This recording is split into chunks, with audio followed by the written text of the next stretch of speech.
Greetings everyone, my name is Dr. Jason Freeman. I'd like to welcome you all to my channel. So I recently watched, reviewed, and reacted to the episode of Doctor Who titled Dot and Bubble. You can find my review on my YouTube channel. You can also find the reaction on my Patreon. Links for both are in the description box below. But even after reviewing the episode, I feel like there's more for me to say. But in order to do that, I have to spoil the episode. So if you don't want spoilers for the episode of Doctor Who titled Dot and Bubble, please click off the video now.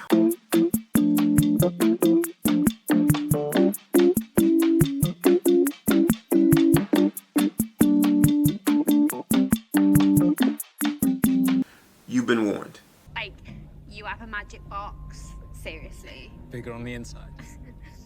Excuse me, sir. That's voodoo. And it doesn't matter where we end up living, because it is our God-given duty to maintain the standards of fine time forever. Now, thank you.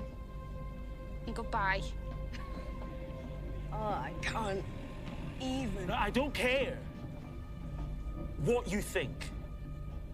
You can say whatever you want. You can think absolutely anything. I will do anything if you just allow me to save your lives. So the reaction of Lindy Pepper Bean and her friends, who are clearly not the most diverse group, to Doctor Who saving them, who of course is a black man in this particular iteration, brought to mind three different, very real situations from history. First, during the First and Second World Wars, black soldiers fought for Western powers and sometimes made the ultimate sacrifice. The blatant disrespect that Lindy and her friends showed the Doctor after he had saved them very much paralleled the disrespect that black soldiers faced when they returned home.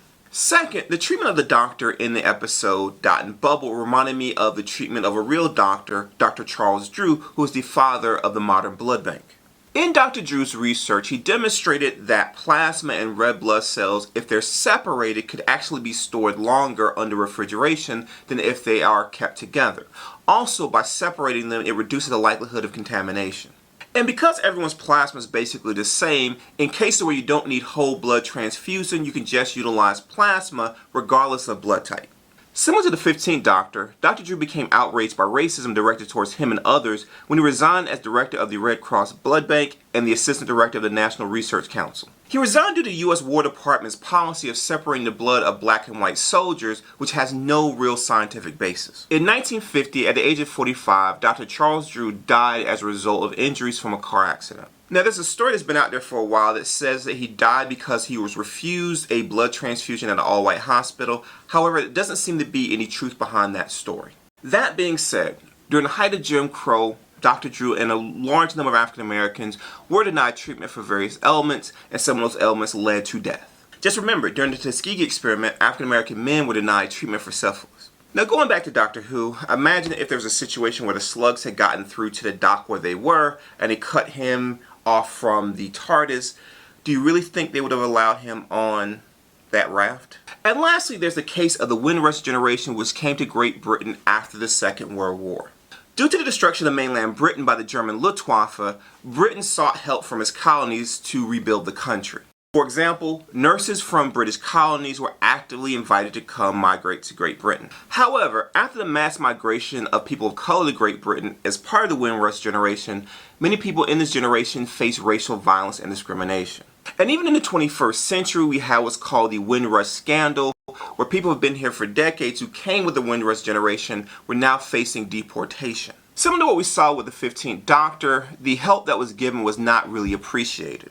And there may have even been a sense of entitlement among some white Brits who felt that it was the duty of these colonial subjects to save them or help them after the war. I could take you all. I could carry you to the stars. I could find you a home that is safe and clean and everything you want. But we couldn't travel with you. What? Why not? Because you, sir, are not one of us. I mean, so you were kind, although it was your duty to save me, obviously. I mean, screen-to-screen contact is just about acceptable, but in person, That's impossible. If you found this video interesting and or informative, please like this video and subscribe to my channel. Also, please share this video. And if there are other media you want me to break down or analyze in a similar way, please leave those suggestions in the comment section below. Thank you all for your time and have a wonderful rest of your day.